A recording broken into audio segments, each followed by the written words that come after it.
सर्वे भवन्तु सुखिनः सर्वे सन्तु निरामया सर्वे भद्राणि पश्यन्तु मां कश्चित् दुख भाग भवेत्। आज उपस्थापना मु ज्योतिर्विद पूर्वधाश्री उपेन्द्रनाथ दास।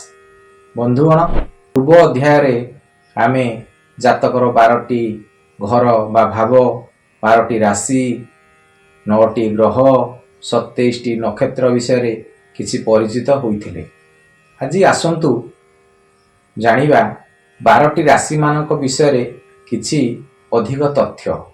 पूर्वर मध्य कहिछि, आज आउ थरे मध्य मन पकई देउछि। 12गोटी राशि गुड़िक हेले मेष, वृष, मिथुन, कर्कट, सिंह, कन्या, तुला, बिछा, धनु, मकर, कुंभ आउ मीन। एही राशि मानकर जड़े जड़े मालिक अच्छा स्वामी अच्छा से कह जाए राशियाधिपति। से ही राशि मानकर अधिपति ग्रह गुड़िक है मेष राशि अधिपति मंगल, वृष राशि अधिपति शुक्र, मिथुन राशि अधिपति बुध, कर्कट राशि अधिपति चंद्र, सिंह राशि अधिपति रवि, कन्या राशि अधिपति बुध, तुला राशि अधिपति शुक्र, बिछा राशि अधिपति मंगल, धनु राशि अधिपति बृहस्पति बा गुरु, आउ मकर राशि अधिपति शनि, कुंभ राशि अधिपति शनि, आउ मीन राशि अधिपति होउचंती गुरु। एगुड़ी को आपण मानकु मने रखिबाकू हबो। जदि आपण जने भल ज्योतिष बा जातक विचारक हेबाकू चाहुछंती, तेबे मूलरू आपनकू किछि किछि बेसिक तथ्य मुखस्थ करबाकू पड़िबो। राशि मानकर तो अनेक तत्व अछि, सेथिरु किछि व्यवहारिक तत्व विषय आलोचना करिबा आउ सेगुडीकू मने रखिबा। ई राशि मानकू 4 गोटी जाति रे विभक्त करा जायछि, यथा ब्राह्मण जाति, क्षत्रिय जाति, वैश्य जाति, शूद्र जाति। मु मानव समाजर जाति कथा एठी कहूनी, राशि मानकू 4टी जाति भावरे विभक्त करा जायछि, सेही जाति कथा कहूछि। आसंतु मु एक सरल उपाय कहूछि, जहाँकि आपण मानकू मन रखियाकू अति सहज और सरल हेबो। प्रथमे आपण तलकू तल करी 1 2 3 4 लिखंतु। आउ से 1 नंबर ठारू मेष, वृष, मिथुन, कर्कट, पुणी 1 नंबर ठारू सिंह, कन्या, तुला, बिछा, धनु, मकर, कुंभ, मीन, एई भली 12टी राशि सजाड़ी के लिखंतु। आउ प्रथम 1 नंबर जो धाड़ी रे आपण सेटाकू क्षत्रिय बोली 1 नंबर पाखरे लिखंतु। जानिबे आपनकर क्षत्रिय राशि गुड़िक है मेष, सिंह आउ धनु। तापरे 2 नंबर धाड़ी रे आपण लिखि दियंतु शूद्र। शूद्र जातिर राशि गुड़िक है वृष, कन्या, मकर। आउ 3 नंबर धाड़ी रे आपण लिखंतु वैश्य। वैश्य राशि गुड़िक है मिथुन, तुला, कुंभ। आउ 4th नंबर धाड़ी रे आपण लिखि दियंतु ब्राह्मण जाति। ब्राह्मण जातिर राशि गुड़िक किए हेले कर्कट, बिछा, मीन। आपण मन रखिया सुविधा हेबो। प्रथम लिखंतु मेष, वृष, मिथुन, कर्कट क्रम रे राशि गुड़िकर यथा क्रम रे लिखंतु मेष, वृष, मिथुन, कर्कट, सिंह, कन्या, तुला, बिछा, धनु, मकर, कुंभ, मीन लिखि दियंतु। तापरे एपटे क्षत्रिय, शूद्र, वैश्य, ब्राह्मण लिखंतु। सेही सीधा धाड़ी रे राशि गुड़िक सेही जातिर हेबो। सेही भली राशि गुड़िकर तत्व 4 प्रकार तत्व विशिष्ट राशि गुड़िक अछंती, यथा अग्नि तत्व, भूमि तत्व, वायु तत्व, जल तत्व रो राशि गुड़िक अछंती। से मानकू एई भली भाबरे विभक्त करा जायछि। सेमती आपण जो लिखिचंती क्रम रे राशि गुड़िक, सेठी 1 नंबर धाड़ी रे लिखि दियंतु अग्नि तत्व। जानिबे आपणकर अग्नि तत्व राशि गुड़िक हेले मेष, सिंह, धनु। तापरे 2 नंबर धाड़ी रे आपण लिखंतु ଭୂମି ତତ୍ତ୍ୱ ଗୁଡ଼ିକ ହେଲେ କିଏ ନା ବୃଷ, କନ୍ୟା, ମକର, ଏଇ ତିନୋଟି ରାଶି ହେଲେ ଭୂମି ତତ୍ତ୍ୱର। ତାପରେ 3 ନମ୍ବର ଧାଡ଼ିରେ ଆପଣ ଲେଖିଦିଅନ୍ତୁ ବାୟୁ ତତ୍ତ୍ୱ ରାଶି ଗୁଡ଼ିକ କିଏ ହେଲେ ତାହେଲେ ମିଥୁନ, ତୁଳା, କୁମ୍ଭ। ତାପରେ ଆପଣ ଜଳ ତତ୍ତ୍ୱ 4 ନମ୍ବର ଧାଡ଼ିରେ ଲେଖିଦିଅନ୍ତୁ ଜଳ ତତ୍ତ୍ୱ। ଆଉ ସେ ଜଳ ତତ୍ତ୍ୱ ରାଶି ଗୁଡ଼ିକ ହେଲେ କର୍କଟ, ବିଛା, ମୀନ। ଏଗୁଡ଼ା ରଖିଲେ ଆପଣଙ୍କୁ ମନେ ରଖିବାକୁ ଏହା ଅତି ସୁବିଧା ହେବ। ସେହିପରି ରାଶିମାନଙ୍କର ଦିଗ ମଧ୍ୟ ଅଛି, କେଉଁ ଦିଗରେ କେଉଁ ରାଶିମାନେ। ସେମିତି ଆପଣ ଯେଉଁ ସିରିଏଲଟି ଲେଖିଛନ୍ତି 1 2 3 4 ସେଥିରେ 1 ନମ୍ବରରେ ଲେଖିଦିଅନ୍ତୁ ପୂର୍ବ, ଜାଣିବେ ମେଷ, ସିଂହ, ଧନୁ ରାଶିମାନଙ୍କର ଦିଗ ହେଉଛି ପୂର୍ବ ଦିଗ। ସେହିପରି 2 ନମ୍ବର ଧାଡ଼ିରେ ଆପଣ ଲେଖନ୍ତୁ ଦକ୍ଷିଣ ଲେଖିଲେ ଆପଣଙ୍କର ଆସିବ କିଏ ବୃଷ, କନ୍ୟା, ମକର ଦିଗ ହେଉଛି ଦକ୍ଷିଣ ଦିଗ।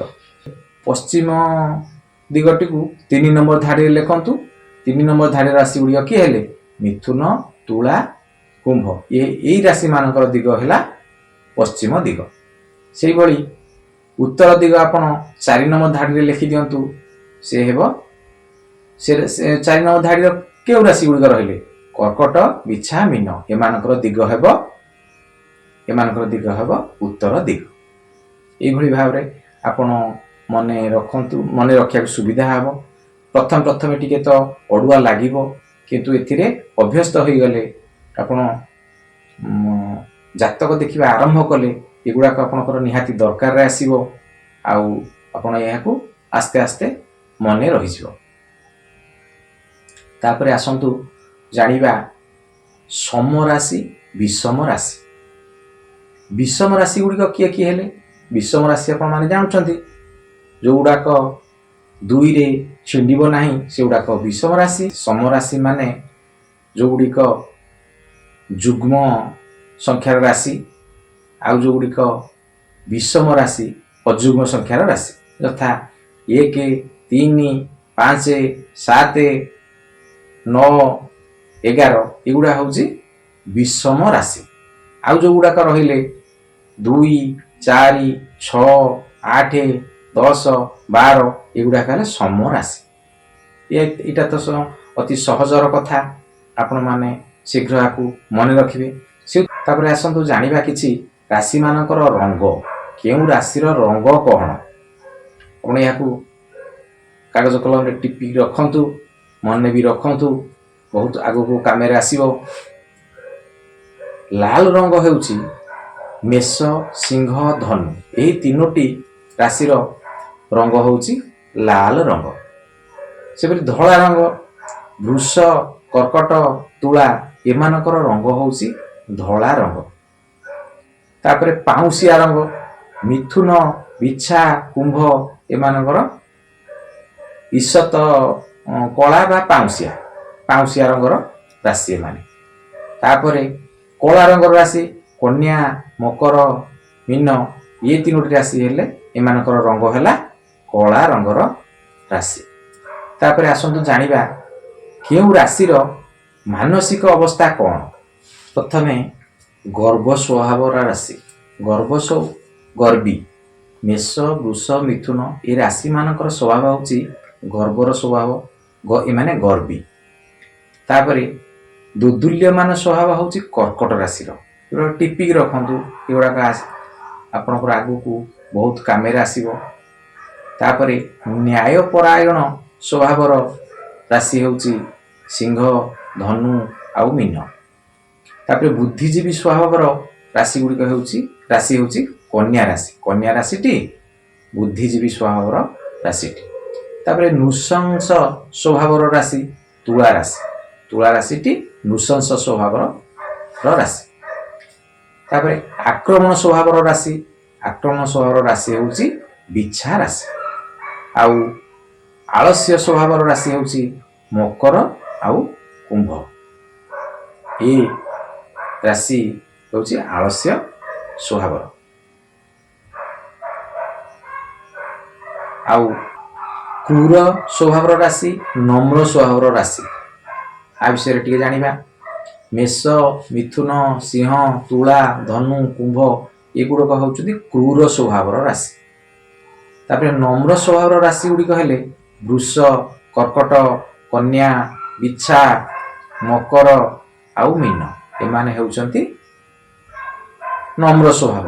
ଏମାନଙ୍କର ସ୍ୱଭାବ ଟିକେ ନମ୍ର ପ୍ରକୃତିର ଏଇ ରାଶି ମାନଙ୍କର। ତାପରେ ରାଶି ଗୁଡ଼ିକ କିଛି ରାଶି ଅଛନ୍ତି ସେମାନେ ରାତ୍ରି ବଳି, ଆଉ କିଛି ରାଶି ଅଛନ୍ତି ସେମାନେ ଦିବା ବଳି। ରାତ୍ରିରେ ସେମାନଙ୍କର ବଳ ଅଧିକା। ସେ ରାଶି ଗୁଡ଼ିକ ହେଲେ ମେଷ, ବୃଷ, ମିଥୁନ, ଧନୁ ଆଉ ମକର। ଦିବାବଳୀ ରାଶି ଗୁଡ଼ିକ ହେଲା କର୍କଟ, ସିଂହ, କନ୍ୟା, ତୁଳା, ବିଛା, କୁମ୍ଭ। ଆଉ ଗୋଟିଏ ରାଶି ରହିଗଲା ମୀନ, ଯିଏକି ସକାଳେ ଓ ସନ୍ଧ୍ୟାରେ ସେ ବଳବାନ, ଅନ୍ୟ ସମୟରେ ସେ ଦୁର୍ବଳ। ଆପଣ ଯେତେବେଳେ ଆଗକୁ ଜାତକର ଫଳିତ କଥା ଆପଣ ପ୍ରକାଶ କରିବେ, ସେତେବେଳେ ଏହି ରାଶିର ବଳକୁ ବିଚାରକୁ ନିଆଯିବାକୁ ପଡ଼ିବ। ଏଗୁଡ଼ିକ ଆପଣମାନେ ମନେ ରଖନ୍ତୁ।